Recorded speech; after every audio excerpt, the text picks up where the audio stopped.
أعمل الناس صدق الله العظيم وصدق رسوله النبي الكريم ونحن على ذلك لمن الشاهدين والشاكرين والحمد لله رب العالمين. درود پاک.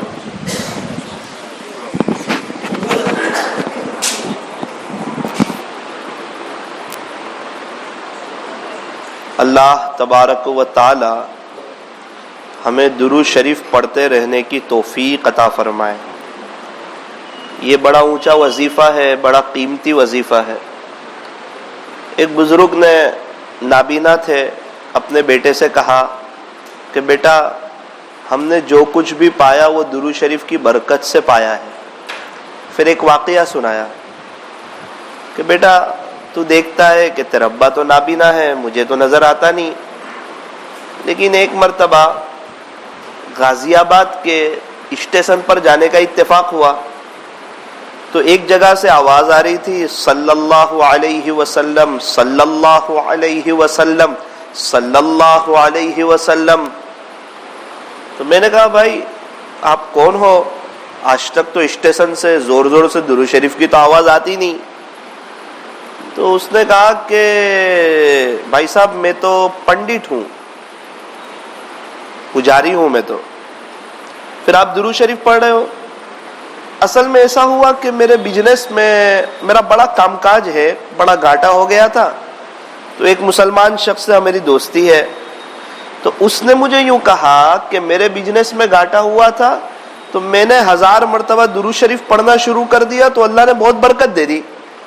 تو بھائی صاحب آپ بھی صلی اللہ علیہ وسلم 1000 مرتبہ پڑھ لیا کرو، امید ہے کہ اوپر والا آپ کو بھی برکت دے دے گا. تو کہ اس دن سے میں ابھی تک پڑھ رہا ہوں. بولے مجھے ڈسٹرب نہ کرو، آپ اپنا کام کرو. پھر اس نے شروع کر دیا صلی اللہ علیہ وسلم صلی اللہ علیہ وسلم صلی اللہ علیہ وسلم. تو بزرگ نے اپنے بیٹے کو کہا کہ جب ایک غیر مسلم 1000 مرتبہ پڑھ سکتا ہے اور اللہ اس کو برکت دے سکتے ہیں تو ایک مسلمان جب پڑھے گا تو اللہ اس کو کہاں سے کہاں پہنچائے گا. اس لیے یہ بڑا اونچا وظیفہ ہے. اور مزے کی بات یہ ہے کہ سب جتنے اللہ والے گزرے سب کا وظیفہ، چاہے صحابہ ہو، تابعین ہو، تبع تابعین ہو، اولیاء اعظام ہو، محدثین ہو، مشائخین ہو، فقہا ہو، مصنفین ہو، مقررین ہو، واعظین ہو، جتنے اللہ والے گزر گئے، جتنے اللہ والے ہیں، سب کا وظیفہ. اور عجیب بات کہ درود ہم ہمارے نبی پر پڑھتے ہیں اور نورانیت ہمارے چہروں پر آتی ہے. اور درود شریف کی ایک عجیب بات یہ ہے کہ جب بندہ کوئی نیکی کا کام کرتا ہے تو نیکی لکھنے والا نیکی لکھ لیتا ہے فرشتہ، اور گناہ لکھنے والا فرشتہ جب کوئی گناہ کرے تو گناہ لکھ دیتا ہے. لیکن درود شریف ایسا عمل ہے جو دونوں فرشتے کو مشغول کرتا ہے. دونوں فرشتے کو، بندے نے پڑھا صلی اللہ علیہ وسلم تو نیکی لکھنے والا فرشتہ بھی مشغول 10 گناہ لکھ دیتا ہے، اور گناہ لکھنے والا فرشتہ بھی مشغول 10 گناہ مٹا دیتا ہے. تو درود شریف ایسا جامع عمل ہے جو دونوں فرشتوں کو مشغول کرتا ہے. اس لیے یہ درود شریف کی بڑی اہمیت ہے اور یہ نبیوں والا کام ہے. اب ہمارے نبی سے بڑا داعی کون ہوگا؟ تو جو درود پڑھے گا اور اس کے والد صاحب کے نام کے ساتھ ہمارے نبی پر درود پہنچایا جائے گا کہ فلاں ابن فلاں نے آپ پر درود بھیجا ہے، تو اللہ اس کو داعی کی صفات نہیں دیں گے، نبی والے اخلاق نہیں دیں گے، نبی والا درد نہیں دیں گے. اللہ تبارک و تعالی ہمیں درود شریف پڑھتے رہنے کی توفیق اور سعادت نصیب فرمائے. میرے ایک دوست مرحوم ہو چکے، روزانہ 5000 مرتبہ پڑھتے تھے. 5000 مرتبہ ڈیجیٹل تسبیح ان کے ہاتھ میں ہوتی تھی، پڑھتے رہتے تھے. میرا مدینہ منورہ ایک مرتبہ جانا ہوا تو میں گنبد خضرا کے قریب باہر کے حصے میں صحن میں کھڑا ہوا تھا. تو ایک شخص آئے جو وہاں کام کر رہے تھے، جھاڑو لگا رہے تھے. مجھے کہا مولانا صاحب مجھے میرے خاندان والوں نے بڑا تانا دیا. میرے والدین کو بھی بہت ستایا. کیا ستایا؟ بولے تجھے تو کوئی نوکری ملتی نہیں. میرے والد صاحب کو بھی کہا کہ تمہارے بچے کو تو کوئی کام ملتا ہی نہیں ہے، یہ کچھ کام کا نہیں ہے. لیکن میں نے ایک خواب دیکھ رکھا تھا کہ بیٹا، کہنے والے نے کہا کہ آپ کو نوکری وہاں ملے گی جہاں کے لیے لوگوں کے ارمان ہوا کرتے ہیں. تمنا ہوا کرتی ہے, اللہ آپ کو وہاں لے جانے والے. پھر وہ دیکھتے ہی دیکھتے میرا مقدر حضور علیہ السلام کے روزے کے قریب جھاڑو مارنے کا اللہ نے مجھے موقع دیا. میں کہا آپ کے لیے بڑی سعادت کی بات ہے. ہاں, ہاتھ میں ڈیجیٹل تسبیح دیکھی, کیا کرتے ہو؟ مولانا جب اللہ اتنی پیاری جگہ مجھے لے آئے, یہاں رہ کر بھی میں درود نہ پڑھوں تو مجھ سے بڑا نادان کون ہوگا. تو میں ہر مہینے میں 1,00,000 مرتبہ درود شریف پابندی سے پڑھ لیتا ہوں روزانہ. کبھی 3,500, کبھی 3,000, کبھی 4,000 پڑھتا رہتا ہوں صلی اللہ علیہ وسلم. اور 1,00,000 مرتبہ ہوتے ہیں تو ہمارے نبی کو پہنچا دیتا ہوں. اللہ اکبر کبیرہ. کیسے کیسے لوگ ہیں جو اپنے اللہ کو منا رہے. ایک جگہ سفر میں تھا, ایک چچا سے ملاقات ہوئی, چہرے پر نورانیت, ساتھ میں چائے پی رہے تھے, تو اتفاق سے وہاں بات درود شریف پر ہو گئی. تو مجھے کہنے لگے مولانا بات سن کر افسوس ہوا کہ درود پاک زیادہ پڑھنا چاہیے. ابھی کتنا پڑھتے ہو؟ پچھلے 8 یا 10 سال ہوئے 30,000 مرتبہ پابندی سے پڑھتا ہوں صلی اللہ علیہ وسلم. کبھی کبھار 50 بھی ہو جاتے ہیں, لیکن آپ کی بات سن کے ایسا لگا کہ 50 سے بھی زیادہ پڑھنے چاہیے. میں نے کہا بھائی آپ ہمارے لیے دعا کرو, اللہ ہم کو اتنے کی توفیق دے دے. یہ کیسے ہو گیا اتنے سب مرتبہ درود شریف پڑھتے ہیں؟ مولانا تہجد سے شروع کرتا ہوں نا تو رات سونے تک اللہ کروا دیتا ہے. وہ کیسے؟ بولے ایک مرتبہ مکہ مکرمہ میں تقریباً حرم شریف میں تھا, پتہ نہیں دل میں کیا بات آئی, میرے دل سے میں نے اپنے اللہ سے کہا اللہ جی درود شریف کی محبت میرے دل میں ڈال دیجئے, درود شریف کی محبت میرے دل میں ڈال دیجئے. وہ دن ہے, آج کی گھڑی ہے, زبان رکتی نہیں ہے اور الحمدللہ اتنے درود شریف ہو جاتے.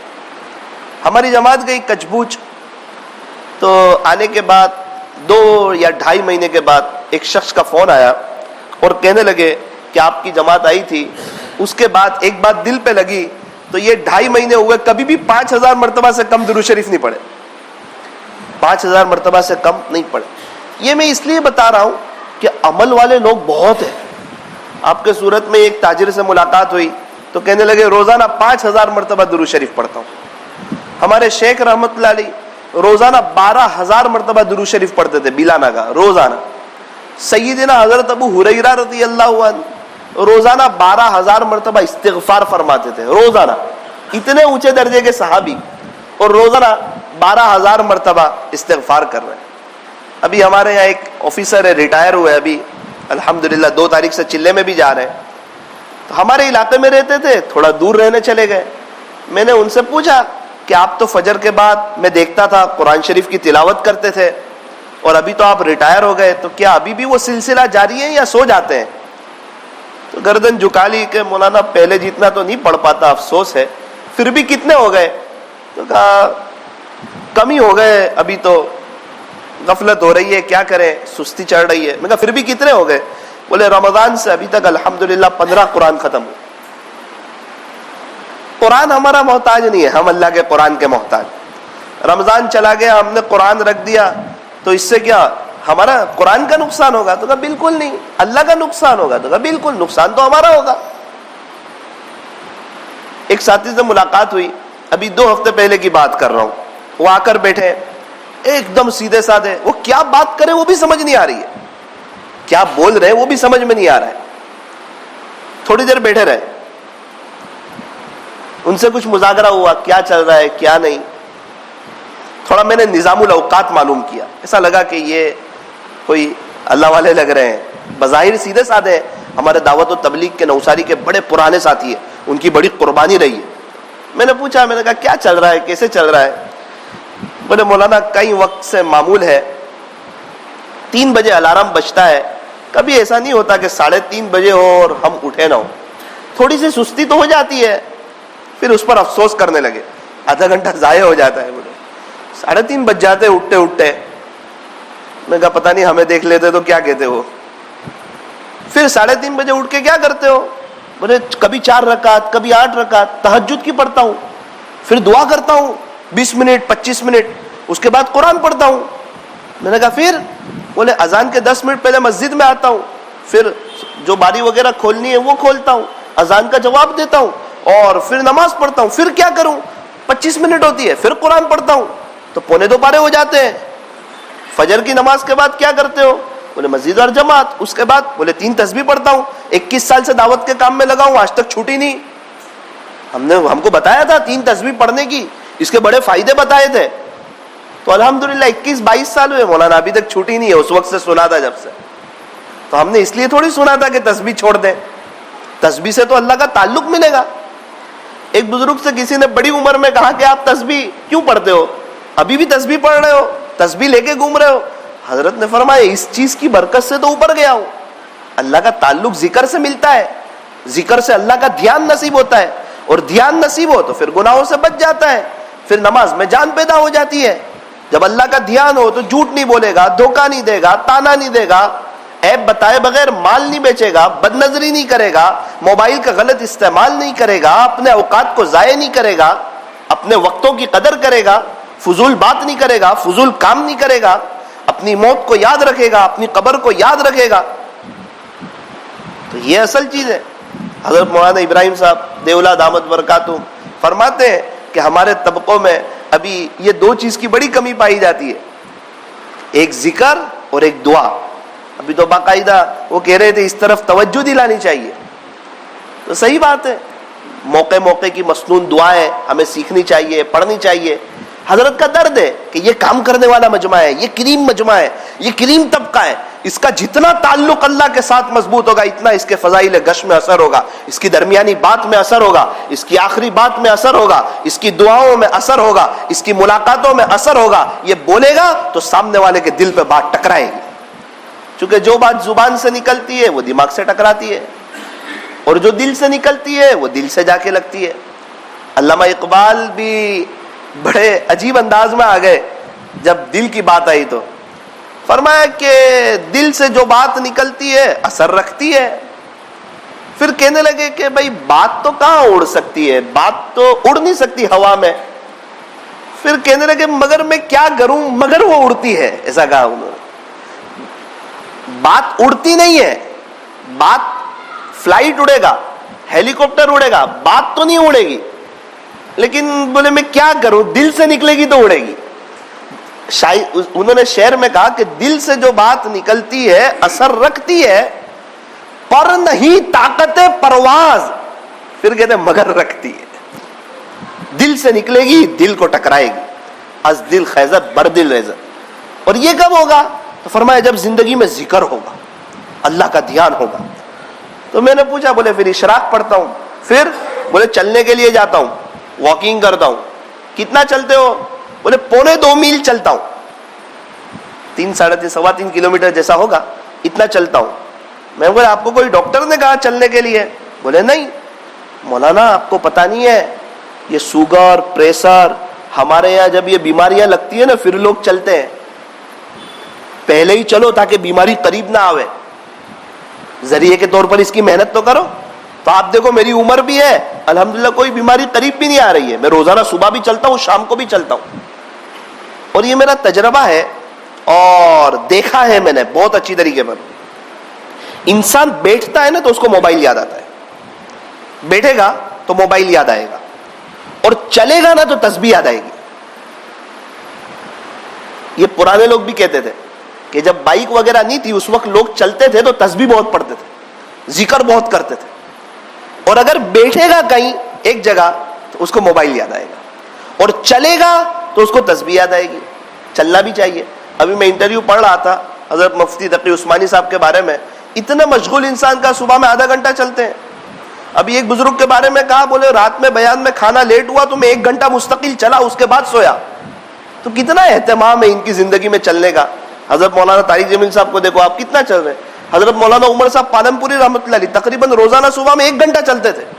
اور وقت کیسے بچاتے تھے؟ ایک شخص قرآن سناتا تھا اور آپ چلتے رہتے تھے. اور ایک ہمارے دعوت و تبلیغ کے بہت پرانے ساتھی ہے پالنپور کے, ڈاکٹر صاحب ہیں. میں نے ان سے پوچھا کہ ڈاکٹر صاحب ذریعے کے طور پر شوگر نہ لگے اس لیے کیا کرنا؟ اب یہ تو مقدر میں لکھا ہو اور اللہ نے چاہا تو ہر حال میں لگے گی, لیکن پرہیزی بھی تو کوئی چیز ہے, ہم کیا کریں؟ تو ڈاکٹر صاحب نے کہا بیٹا چلو, اللہ کی ذات سے قوی امید ہے کہ شوگر قریب نہیں آئے گی. اور ساری بیماریاں جو پیدا ہوتی ہیں نا وہ پیٹ کی وجہ سے ہوتی ہے. تو اگر چلنے سے جب انسان کا ہاضمہ صحیح ہوگا تو ظاہری بات ہے اس کو کوئی بیماری نہیں ہوگی. تو جب صحت ہوگی تو اللہ کے دین کی محنت کر سکے گا, صحت ہوگی تو کھڑے ہو کر نماز پڑھ سکے گا, صحت ہوگی تو بڑی عمر میں بھی تقاضوں پر چل سکے گا, صحت ہوگی تو اینڈ تک اللہ کے دین کا کام کر سکے گا. اور اگر صحت مضبوط ہوگی تو امید ہے کہ اللہ اس کو کسی کا محتاج نہیں کرے گا. تو جسم کی صحت کی بھی ضرورت ہے تاکہ ذکر بھی زیادہ ہو جائے, اور روح کی صحت کی بھی ضرورت ہے. پھر میں نے ان سے پوچھا اب کیا کرتے ہو؟ بولے ظہر میں بھی میں 1:45 بجے آ جاتا ہوں. میں نے بولا کیوں؟ بولے چاش بھی پڑھتا ہوں. 1:45 بجے کیوں آ جاتے؟ مولانا پھر وہ قرآن شریف کب پڑھوں گا میں؟ قرآن شریف بھی تو پڑھنا ہے مجھے. پھر میں قرآن پڑھتا ہوں. عصر میں بھی 1.25 گھنٹہ پہلے آ جاتا ہوں. پھر کیوں؟ بولے پھر میں قرآن کب پڑھوں گا؟ میں نے کہا یار آپ بات تو ایسے کرتے ہو جیسے آپ نے صبح سے قرآن پڑھا ہی نہیں. صبح میں 1:45 بارے پڑھے, پھر اس کے بعد ظہر پہلے پڑھا, پھر عصر پہلے, پھر کہا عصر بعد چلنے جاتا ہوں, مغرب ابھی 7:30 کے قریب کی ہے تو 6:45 بجے آ جاتا ہوں. میں نے بولا کیوں؟ بولے پھر قرآن کب پڑھوں گا میں؟ قرآن کے لیے کب وقت نکالوں گا؟ اللہ اکبر کبیرہ. دن ان کے بھی گزرتے ہیں, دن ہمارے بھی گزرتے ہیں. کسی کے ایک سونا ہے, 1 من سونا بھی 1 من سونا ہے, 1 من چاندی بھی 1 من چاندی ہے, 1 من لوہا وہ بھی 1 من لوہا ہے, 1 من مٹی بھی 1 من مٹی ہے. لیکن ظاہری بات ہے سب کی قیمت میں زمین آسمان کا فرق ہے. کسی کا وقت سونے جیسا گزر رہا ہے, کسی کا چاندی جیسا گزر رہا ہے, کسی کا لوہے جیسا گزر رہا ہے, کسی کا مٹی جیسا گزر رہا ہے. تو میرے عزیزو اب ہمارے ہاتھ میں ہے, اللہ پاک نے تو راستے کھلے رکھے ہیں. اگر ہم تھوڑی سی محنت کر لیں, دل پر لے لیں تو ہم طے کریں. ابھی یہ میں کچھ مثالیں ابھی اس لیے دی موجودہ لوگوں کی کہ ہمیں یہ لگے کہ نانا آخرت کی تیاری کرنے والے بہت لوگ ہیں, اور ان میں سے جتنے بھی ملے اکثروں نے یوں کہا مولانا یہ آپ تیسرا آدمی ہے جو پوچھ رہے ہیں, ورنہ یہ میرا اور اللہ کے درمیان کا راز تھا, آج تک میں نے کسی کو نہیں بتایا ہوا. اب تیسرا آدمی میں بتا رہا ہوں. ابھی ایک شخص 82 کی عمر, آپ دیکھو تو 60 سال کے لگے, ماشاءاللہ صحیح سالم تندرست. اور میں نے پوچھا صحت کا راز, تو آنکھ میں آنسو آ گیا. بولے آج تک کسی کو نہیں بتایا. 40 سال ہوئے کبھی بھی میری تہجد ناگا نہیں ہوئی, یہ میری صحت کا راز ہے. پھر اس کے بعد میں نے پڑھا کہ تہجد کی برکت سے اللہ بیماریوں سے بچاتے ہیں, صحت عطا فرماتے ہیں. تہجد کی برکت سے اللہ گناہوں سے بچاتے ہیں. کہ مولانا صحت تو ایسی ہے کہ آپ کو کیا بتاؤں, 40 سال سے صبح اٹھتا ہوں, اپنا ناشتہ بھی خود بنا لیتا ہوں, اور ایک دم فٹ, 82 سال کی عمر میں ایک دم تندرست چل رہے ہیں. بولے مولانا بیماری نام کی کوئی چیز نہیں ہے, الحمدللہ صحیح سالم ہوں, تندرست ہوں. میری عمر کے لوگوں نے بستر پکڑ لیا ہے, لیکن چونکہ دیہاتی لوگ ہیں, چلتے ہیں, اپنی صحت کا بھی خیال رکھتے ہیں. تو میرے عزیزو اصل بات یہ ہے کہ اگر ہم بھی دل پر لے لیں اور اپنے وقت کو وصول کر لیں تو یہ بڑا قیمتی سودا ہے. اور اللہ پاک نے جو مجھے اور آپ کو ایمان دیا ہے یہ بڑا قیمتی ایمان. آپ دنیا بھر کی نیکیاں کرو اور ایمان نہ ہو تو کچھ نہیں ملے گا. ایک شخص سے ملاقات ہوئی, کہنے لگے 20 سال سے پورے رمضان کے روزے رکھتا ہوں, 20 سال سے پورے رمضان کے روزے رکھتا ہوں, کیا وہ نہیں کرتے نیکی؟ انہوں نے جو بات بتائی, خالی ایٹلو ہے کہ وہ مسلمانت نہیں, ایمانت نہیں ہے, باقی سب کر رہا ہوں. اتنا افسوس ہوا کہ ہمارے پاس ایمان ہے اور ہم کچھ کر نہیں رہے. کمائی کا ذریعہ ہے ہمارے پاس تو ATM ہے اور ہم پیسہ ہی نہیں بھر رہے اس میں. بینک آف آخرت ایک آخرت کی بینک ہے, اس کا ATM ایمان ہے, ابھی بھرو بعد میں لے لینا. اور ایک ایک کا کتنا دے گا, اور اللہ کے راستے میں تو پھر ایک ایک کی بات کہاں سے کہاں تک پہنچے گی. ابھی موقع ہے, یہ کمانے کی سیزن ہے. الدنیا مزرعۃ الآخرہ, دنیا آخرت کی کھیتی ہے. خالی رمضان کا مہینہ عبادت کا مہینہ نہیں ہے. ہمارے نبی علیہ السلام کیسی عبادت کرتے تھے, اللہ اکبر کبیرہ. حالانکہ آپ بخشا ہے, آپ کے اگلے پچھلے سب گناہ معاف, اس کے باوجود روایتوں میں آتا ہے حتی یتورمت قدما, آپ کے قدمین مبارک سوج جاتے تھے, پیر مبارک پر ورم آ جاتا تھا. کیا کبھی یاد ہے کہ تراویح میں بھی ورم آیا ہو ہمارے پیر پر؟ تراویح میں بھی ورم آیا ہو, یاد ہے؟ اس سے پتا چلا کہ ہماری تراویح سے کئی گنا زیادہ لمبی آپ کی نمازیں ہوتی تھی. یہ فرض نماز کے علاوہ ہے, نفلوں کی بات چل رہی ہے. آپ بخشائے لیغفر لک اللہ ما تقدم من ذنبک وما تأخر, آپ کے اگلے گناہ بھی معاف ہے, آپ کے پچھلے گناہ بھی معاف ہے. آپ کا بڑا اونچا مقام ہے, اس کے باوجود اللہ کی عبادت میں اتنے تھک رہے. کیا بات ہے, کتنے اکابرین کتنی رکعتیں پڑھ رہے, وقت کے بادشاہ 200 رکعت, بڑے بڑے امام 100 رکعت. یہ سب کیا بات ہے جو حضرت شیخ نے لکھا ہے. ایک بزرگ کے بارے میں لکھا ہے رات دن میں 140 طواف کرتے تھے, اور اس کے بعد 2 قرآن پڑھتے تھے. اللہ اکبر کبیرہ. صبح 70 طواف، فضائل عمل مدرسہ شیخ نے لکھا ہے، شام کو رات کو 70 طواف اور 2 قرآن. ہاں میں نے ان سے پوچھا تھا کہ یہ کیسے ہو جاتا ہے اتنا سب ذکر. ان کا کہنا یہ تھا کہ جب بندہ شروع کرتا ہے اور اس کی یہ سوچ ہوتی ہے کہ میں آخرت بناؤں، میں اللہ کو راضی کروں، پھر اللہ اس کے وقت میں برکت دے دیتا ہے اور وہ کم وقت میں بڑے پیمانے پر آخرت کی تیاری کر کے چلا جاتا ہے. میرے عزیزو، ہمیں خوش ہونا چاہیے. ایمان اللہ نے ہمیں دیا ہے، ایمان کا مل جانا یہ فخر کی بات ہے، اور ایمان کو دنیا سے بچا کر لے جانا یہ فکر کی بات ہے. ایک بات بتا کر 1-2 بات اپنی بات کو ختم کرتا ہوں. سوال ہوتا ہے، آج تک سنا بہت کہ ایمان کو بچا کر لے جائے.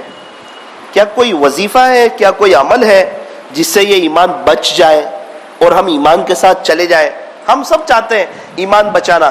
ہمارے بڑے فرماتے ہیں ہاں اگر کوئی 4 کام کر لے تو اللہ کی ذات سے قوی امید ہے کہ اس کا ایمان بڑھے گا، اس کا ایمان بڑھتا رہے گا، اور وہ ایمان کی سلامتی کے ساتھ بڑے پیمانے پر آخرت کی تیاری کر کے اس دنیا سے چلا جائے گا جو 4 کام کر لے گا. پہلی بات فرمایا کہ جو ایمان کے بول کو بولے گا. کیا ایمان کا بول؟ اللہ ہی کرتے ہیں. ہم اس کو بہت معمولی سمجھتے، بہت بڑا جملہ ہے. اللہ ہی کرتے یعنی سب کی نفی کر دی. لا الہ الا اللہ محمد الرسول اللہ، کلمے میں پورا اسلام سمجھا دیا. لا الہ الا اللہ، عبادت صرف اللہ کی ہوگی. محمد الرسول اللہ، اطاعت صرف محمد الرسول اللہ صلی اللہ علیہ وسلم کی ہوگی. عبادت تو کا صرف اللہ کی، اطاعت تو کا رسول اللہ کی. تو یہی تو پورا اسلام ہے، اللہ کا حکم اور نبی کا طریقہ کلمے میں پورا بتا دیا. ہم کیا سمجھتے ہیں کہ ہم جماعت میں دائی ہے. نہ، ہم گھر پہ بھی دائی ہے، ہم بس میں بھی دائی ہے، ہم رکشہ میں بھی دائی ہے، ہم اپنے مکان پر بھی دائی ہے. ہم اپنے گھر میں فیملی کا بھی ذہن بناوے. خرچی دے رہے ہو اس وقت تھوڑی سی بات یہ ہم لے آئے کہ دیکھ یہ تجھے میں نہیں دے رہا ہوں، یہ اللہ دے رہے. یہ میں نہیں دے رہا ہوں، میں تو ذریعہ ہوں. اور دیکھ بہت سی عورتیں بیوہ ہیں نا، اس کو بھی اللہ ہی دیتا ہے. اس کو کون دیتا ہے؟ بچوں کو بھی پیسے دیتے وقت سمجھاوے کہ بیٹا یہ جو 3000 ہے نا یہ اللہ نے دیکھو دیے، اور جب میں نہیں ہوں گا نا اس وقت بھی اللہ دیکھو دے گا. دینے والی ذات اللہ کی ہے. اب ہمارے وہاں تو خرچی کی اتنی فضیلت بیان کرتے کہ وہ بیچاری دڑ دڑ سے جاتی ہے. تو کہنے کی بات یہ ہے کہ ہم اس وقت اپنی اہمیت بتاتے کہ دیکھ یہ خرچی ہے، تھوڑا سا اس کو سنبھال کے. خرچی دیتے وقت کہے دیکھ تھوڑا اللہ کے لیے دیتی بھی رہنا ہے، تو اس سے بہت برکت ہوتی ہے. اس کو دینے والی بناوے تاکہ ہمارے جانے کے بعد بھی اس کا ہاتھ کھلا رہے، دیتی رہے. بولا بعد میں کوئی کسی کے لیے 5000 روپے اٹھا کے نہیں دیتا. آج کوئی کسی کے لیے نہیں دیتا. اللہ تعالیٰ ہمیں صحیح سمجھ عطا فرمائے. تو میرے عزیزو، ایمان کے بول کو بولنا گھر میں بھی اللہ ہی کرتا ہے اور اللہ ہی سے ہوگا، اور کرنے دھرنے والی ذات ایک اللہ کی ہے، اور اللہ کے چاہے بغیر کچھ نہیں ہوتا. یہ رسم و رواج سے کچھ نہیں ہوتا، اللہ ہی سے ہوتا ہے. طے کرو انشاءاللہ ایمان کے بول کو بولیں گے انشاءاللہ، چاہے گھر میں ہو، چاہے دکان میں ہو، چاہے مسجد میں ہو. تو اس سے کیا ہوگا؟ تو کہ ایمان بڑھے گا. اور فرمایا تعلیم کے حلقوں میں بیٹھ کر ایمان کی باتوں کو سننا، حکایت صحابہ کو سننا. فضائل اعمال کی تعلیم میں جب صحابہ کرام کے ایمان کے جذبات کے واقعات سنیں گے نا، ہمارا ایمان جوش مارے گا کہ نہیں ہمیں بھی کچھ کرنا چاہیے آخرت کے لیے. اپنے گھر میں فضائل اعمال کی تعلیم، آپ گھر میں فضائل اعمال کی تعلیم کرو، فوراً مستورات کے سر پر دوپٹہ آ جائے گا. چھوٹے بچے موبائل رکھ دیں گے. 1 ہفتے بعد ہوگا یہ سب اگر شروع کریں گے تو، لیکن ہوگا. چھوٹے بچے موبائل رکھ دیں گے اور بچے ٹوپی پہن لیں گے. ایک عجیب و غریب ماحول ملے گا آپ کو. اس کے بعد کیا ہوگا؟ آپ کو کبھی رکاوٹ نہیں ہوگی اللہ کے راستے میں جانے سے کہ بھائی ابھی مت جاؤ، ابھی شادی ہے، ابھی فلاں کام ہے. آپ کے لیے راستے کھل جائیں گے. اور آپ سوچ رہے ہیں نا کہ ہماری بیوی ہماری سنتی نہیں ہے، ہماری مانتی نہیں ہے، ہماری بات کا لحاظ نہیں رکھتی ہے، تو وہ سنتی بھی ہو جائے گی. سب مسئلے، چونکہ بیوی جو ہے نا وہ جلدی عمل پر آتی ہے. ہمارے یہاں بہت سے ساتھی 4 مہینے لگا کے اشراق پہ نہیں آتے، وہ 3 دن لگا کے اشراق پہ آ جاتی ہے. اس کا دل نرم ہے، عمل کا جذبہ زیادہ ہے. اس لیے اپنے گھر میں پابندی سے فضائل اعمال کی تعلیم کرنا کرو گے انشاءاللہ، اور ایمان کی باتوں کو سننا. اور تیسری چیز فرمایا اللہ کی قدرت میں غور و فکر کرنا. آسمان کیسا بنایا؟ ایک ہی آسمان ہے. سفیدی لے آتا ہے، سرخی لے آتا ہے، اور لالاس لے آتا ہے، اور اندھیرا لے آتا ہے، اور کبھی سورج کو ٹمٹماتا ہے، تو کبھی چاند کو چمکاتا ہے، تو کبھی ستاروں کو ٹمٹماتا ہے. اس کی کیا قدرت ہے! اور سب چیز پر اللہ کی پکڑ ہے، اور بغیر ستون کے بنا ہوا ہے. کوئی کنارہ بھی نظر نہیں آ رہا ہے, کوئی اینڈ بھی نظر نہیں آ رہا ہے, کوئی فٹن بھی نظر نہیں آ رہی ہے. آج تک کوئی ملا نہیں جو آسمان دیکھ کے یوں کہتا ہو کہ اب میرا آسمان کو دیکھنے کو جی نہیں چاہتا. تو آسمان ایسا بنایا ہے تو عرش کا سایہ کیسا ہوگا, اللہ کی چھت کیسی ہوگی, اور پھر جنت کیسی ہوگی, اور جنت کی نعمتیں کیسی ہوگی. اللہ کی قدرت میں غور و فکر کرنا. پھل کھا رہے ہو تو فوراً سوچنے کا, یہ میں آم کھا رہا ہوں, یہ جو میں مینگو کھا رہا ہوں تو اس کا تو بیج ڈالا تھا, انہوں نے تو ہرا کلر ڈالا نہیں تھا, اور انہوں نے تو کوئی مٹھاس اس میں ڈالی نہیں, اس کی جڑ میں تو کچھ بھی نہیں ہے. تو یہ آم آئی کہاں سے, اور یہ بڑی کہاں سے ہوئی, اس میں یہ کلر کہاں سے آیا, اس میں یہ مٹھاس کس نے بھری؟ تو کہا یہ سب اللہ نے بھری. اور یہ کہاں ہوا آم اور مینگو, یہ اس کی کھیتی یہ کہاں ہوئی, کس نے محنت کی, اور کہاں سے ہوتے ہوئے آیا, اور کون؟ میں کبھی بھی پھل لیتا ہوں نا, لاڑی والے سے پوچھتا ہوں یہ آیا کہاں سے, تو وہ کہتا ہے یو پی سے آیا, ایم پی سے آیا. تو بہت تعجب کرتا ہوں کہ اللہ تو کہاں کی چیز مجھے کہاں کھلا رہا ہے, تیرا احسان.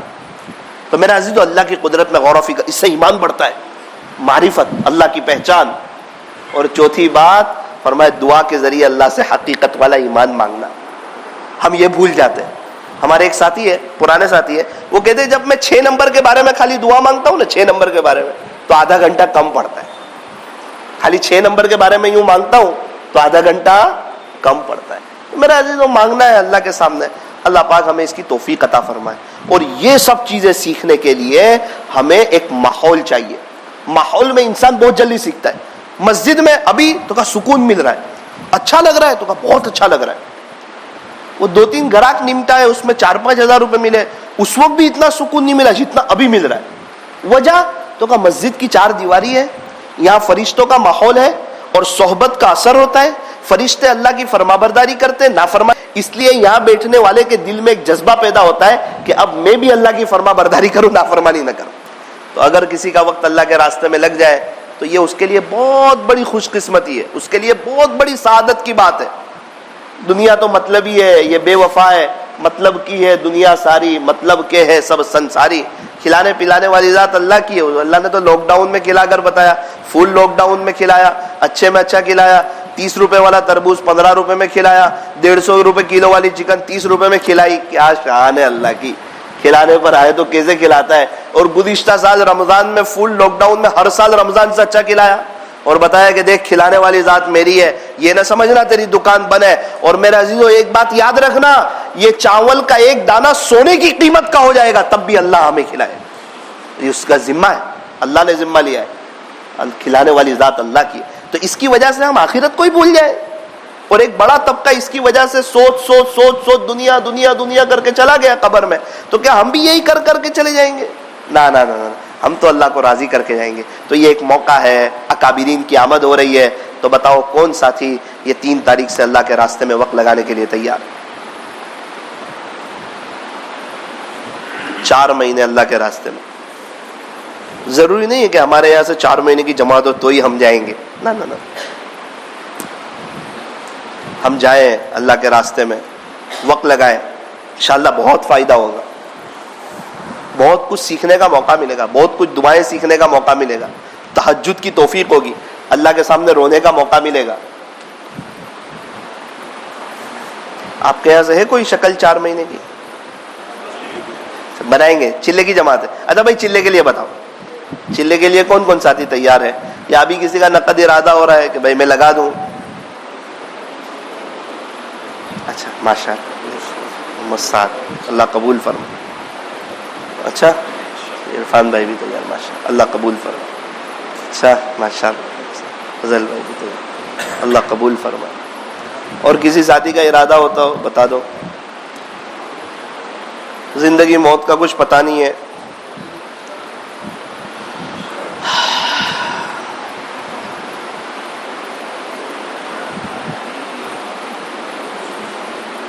تعجب بھی ہوتا ہے, کبھی صبح میں کسی سے اچھی طرح ملتے ہیں, شام کو اسی کی انا للہ کی خبر پڑھتے ہیں.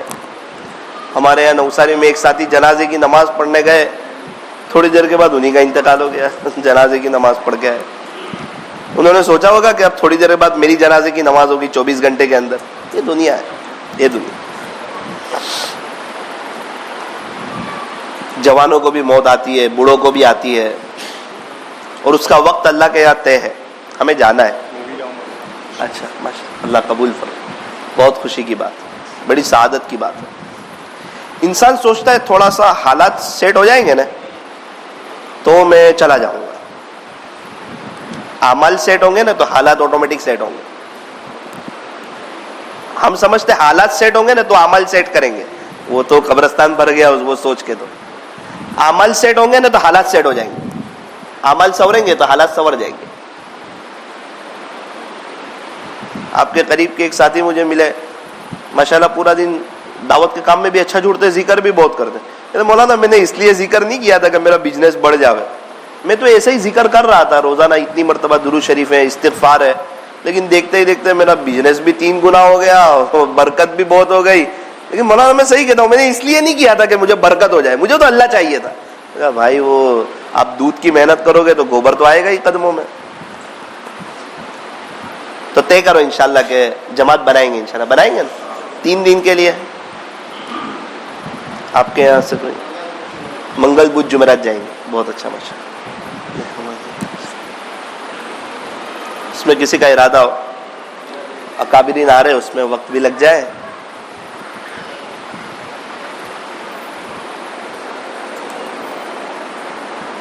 ماشاءاللہ اس کی بھی محنت کرو انشاءاللہ. اور آپ کے یہاں جب مسجد و جماعت بیٹھتی ہے, تعلیم ہوتی ہے, گشت ہوتا ہے, تو یہ کوئی بھی عمل, دین کے کوئی بھی عمل کو معمولی نہیں سمجھنے کا. دین کا عمل جس وقت جو ہو رہا ہو, ابھی عشاء کے بعد اکابرین آنے والے, بہت بڑا جوڑ ہے, اور مغرب کے بعد فضائل اعمال کی تعلیم ہو رہی ہے, تو ابھی یہ اہم ہے. کیا پتا وہ جوڑ تک ہم زندہ رہے کہ نہیں. اس جوڑ کی وجہ سے اس کو کمتر نہیں سمجھنے کا کہ یہ نارمل ہے. نہ نہ نہ, دین کا کوئی کام نارمل نہیں ہے. اللہ کا نام کبھی نارمل ہو سکتا ہے یار؟ ہر چیز بڑی ہے. ابھی 2 رکعت نفل پڑھ رہے تو اس کی بڑی اہمیت ہے. ابھی ہم دین کی بات میں بیٹھے ہوئے تو بڑی اہمیت ہے. اللہ پاک ہمیں عمل کی توفیق عطا فرمائے. ہاتھ اٹھائیے, دعا کر لیجیے. الحمدللہ رب العالمین, یا رب صلی وسلم دائما ابدا علی حبیبک خیر الخلق کلہم, لا الہ الا انت سبحانک انا کنا من الظالمین. پیارے اللہ, رحیم مولا, کریم آقا, اللہ جی بہت باتیں سنی, بہت باتیں کی, بولتے بولتے بھی گویے جیسے ہو گئے, سنتے سنتے بھی ہم سن ہو گئے. میرے مالک, تیرے عاشقوں کی جب باتیں سنتے ہیں, آپ کے دیوانوں کی جب باتیں سنتے ہیں کہ وہ اتنا قرآن پڑھتے ہیں, اتنا درود شریف پڑھتے ہیں, اتنا استغفار کرتے ہیں, آپ کے لیے اتنا وقت نکالتے ہیں, آپ کے سامنے اتنا روتے ہیں, تو اللہ ہمیں بھی, ہمارے دل میں بھی آپ کی محبت تو ہے. وہ محبت جوش تو مارتی ہے کہ یار تو کیا کر رہا ہے, تو کب کرے گا. آخر کار سوچتے سوچتے بھی ایک لمبا عرصہ گزر گیا, کئی سال گزر گئے. اللہ, وہ ساتھی کہہ رہے تھے 21 سال سے میری 3 تسبیح نہیں چھوٹی. ہم بھی کئی سالوں سے سن رہے ہیں, 21 دن پابندی سے پڑھی کہ نہیں وہ ہمیں یاد نہیں ہے. میرے مالک, ہمارے پاس استقامت نہیں ہے. رب ہمیں معاف کر دیجئے, معاف کر دیجئے, معاف کر دیجئے, معاف کر دیجئے, معاف کر دیجئے, معاف کر دیجئے. اللہ جی, اللہ جی, کبھی ایسا ہوتا ہے کوئی لقمہ حرام کا چلا جاتا ہے, پھر استقامت نہیں ملتی, سجدوں کی لذت نہیں ملتی, قرآن شریف کی تلاوت کی توفیق تو ہو جاتی ہے لیکن اس کا سرور نہیں ملتا, وہ سجدوں کا مزہ نہیں آتا, وہ اللہ کے راستے میں وقت لگانے کا لطف نہیں آتا. اللہ جی ہمیں اور ہماری نسلوں کو حرام سے بچا لیجئے. اے اللہ, جھوٹ بزنس میں جھوٹ بولنے سے بچا لیجئے, دھوکہ دینے سے بچا لیجئے, بد نظری کرنے سے بچا لیجئے, رزق کی وجہ سے آپ کو ناراض کرنے سے بچا لیجئے. اے اللہ, آپ نے ہمیں بہت اچھی حالت میں رکھا, بہت اچھی حالت میں رکھا. اللہ جی جب پسماندہ علاقے میں وقت لگاتے ہیں اور لوگوں کی غربت دیکھتے ہیں, اس وقت احساس ہوتا ہے کہ اللہ واقعتاً آپ نے بہت اچھی حال میں رکھا. گھر اچھا دیا, بچے اچھے دیے, بیوی اچھی دی, گھر والے اچھے دیے, ماں باپ اچھے دیے, آپ نے بزنس اچھا دیا, آپ نے بائک عطا فرمائی, چھت عطا فرمائی. اے اللہ, تھوڑا سا باہر نکلتے ہیں, کئی لوگ فٹ پاتھ پر سوئے نظر آتے ہیں. آخر کار وہ بھی تو انسان ہے, ان کی بھی تو لائف ہے, ان کی بھی تو سوچیں ہیں, ان کی بھی تو امیدیں ہیں. اے اللہ, اے اللہ, اے اللہ, ایک چھوٹا سا بچہ اسکول جاتا تھا تو سر نے اسے کہہ دیا کہ بیٹا کافی دن ہو گئے تو فیس لے کر آیا نہیں ہے, اور اگر آئندہ کل فیس لے کر نہیں آیا تو تجھے نہیں بٹھایا جائے گا. اس نے آ کے اپنی ماں سے کہا تو ماں نے کہا بیٹا تجھے پتا ہے کچھ وقت پہلے تیرے ابو کا انتقال ہو چکا ہے, اور تیرے ابو فیس بھر دیا کرتے تھے, اور تیری ماں کے پاس فیس دینے کے لیے کچھ نہیں ہے. جا سامنے ہی قبرستان ہے, بیگ بھی نہ اتار, جا اسی طرح تیرے ابا کے پاس چلا جا اور ان کی قبر پہ جا کر کہہ دے کہ ابو سر آئندہ کل مجھے نکال دیں گے، فیس مانگ رہے ہیں، میرے پاس نہیں ہے۔ بچہ دوڑتا دوڑتا باپ کی قبر پہ پہنچا، کہا ابو امی نے بھیجا ہے۔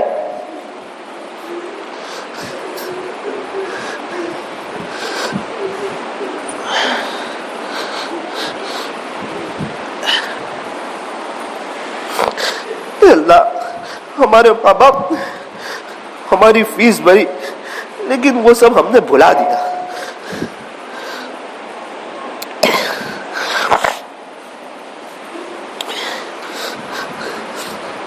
ہم سمجھتے دیکھا جائے گا، پتہ نہیں ہماری اولاد بھی بھلا دے گی۔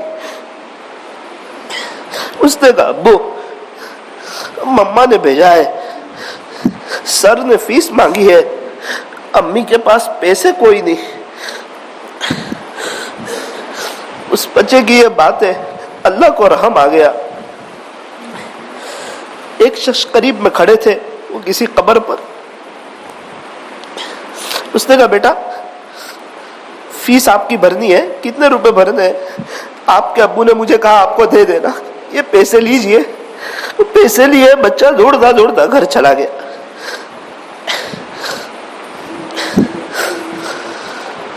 اللہ صحیح دل سے، بچے نے کہا آپ نے بچے کی مدد فرما دی، ہم ہیں کہ ہمیں ہاتھ اٹھانے کی توفیق نہیں ہوتی، ہم شاید اپنے آپ کو کچھ سمجھ بیٹھے۔